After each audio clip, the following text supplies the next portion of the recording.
తెలంగాణలో 10 సీట్లకు పైగానే తాము గెలుస్తున్నామని కేంద్ర హోంమంత్రి అమిత్ షా అన్నారు. రేవంత్ రెడ్డి విను గత ఎన్నికల్లో 4 స్థానాలను మాత్రమే గెలిచామని, ఈసారి 10కి పైగా స్థానాలను గెలుస్తామని అంటూ సవాల్ విసిరారు. భువనగిరిలో జరిగిన సభలో అమిత్ షా ప్రసంగించారు. కాంగ్రెస్ పార్టీకి ఇక్కడ పోటీ చేయడానికి అభ్యర్థులు కూడా దొరకడం లేదన్నారు. అయినా వేరే పార్టీ నుంచి తెచ్చుకుని మరీ పోటీకి దింపారన్నారు. తెలంగాణలో డబుల్ డిజిట్ స్థానాల్లో గెలిస్తే దేశంలో బీజేపీకి 400 స్థానాలు వచ్చినట్లేనని అన్నారు. మోదీ అధికారంలోకి వస్తే రిజర్వేషన్లు రద్దు చేస్తారంటూ అసత్య ప్రచారాన్ని చేస్తూ ఎన్నికల్లో లబ్ధి పొందాలని చూస్తున్నారన్నారు. कांग्रेस पार्टी, बीआरएस पार्टी, ओवैसी की पार्टी, भाइयों बहनों मुझे बताओ, कांग्रेस और बीआरएस ओवैसी को रोक सकते, मजलिस को रोक सकते हैं क्या? ये तुष्टीकरण की जो एबीसी है ना, एपीसमेंट की एबीसी, इसका मतलब है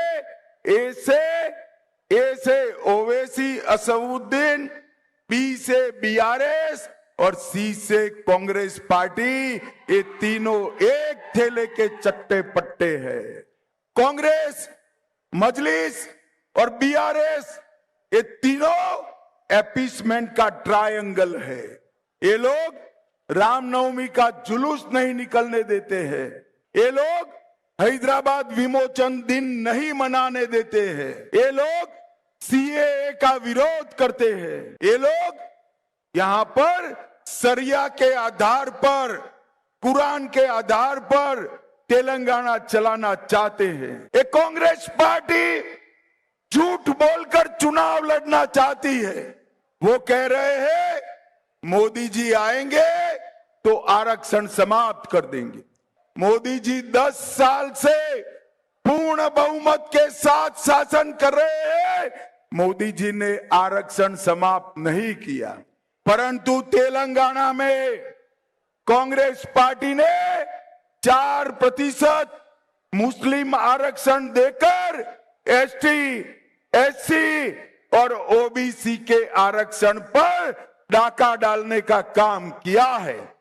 ये मुस्लिम आरक्षण को समाप्त कर एससी, एसटी और ओबीसी का आरक्षण बढ़ाएंगे।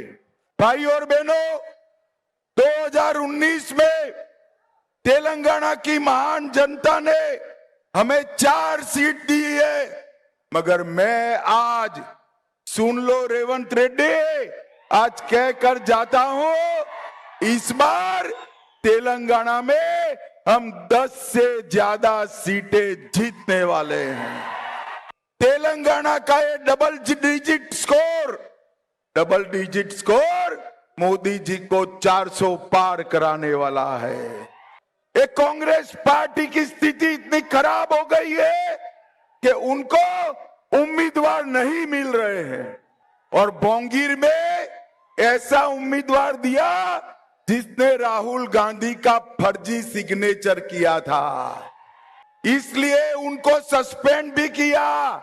मगर जब बोंगीर में हमारे सामने लड़ने के लिए उम्मीदवार नहीं मिला, उनको पैर पकड़कर उम्मीदवार बनाया गया।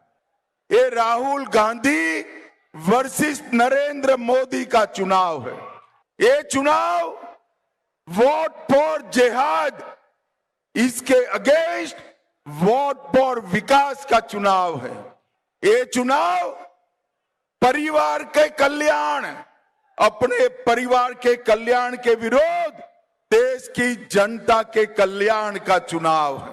भाई और बहनों, ये चुनाव राहुल गांधी की चाइनीज गारंटी के खिलाफ मोदी जी की भारतीय गारंटी का चुनाव है। भाई और बहनों, मेरे मंच पर आते ही आपने मोदी मोदी मोदी के नारे लगाए। 3 चरण के चुनाव में हम 200 के करीब पहुंच गए हैं। अब 400 पार करने के लिए तेलंगाना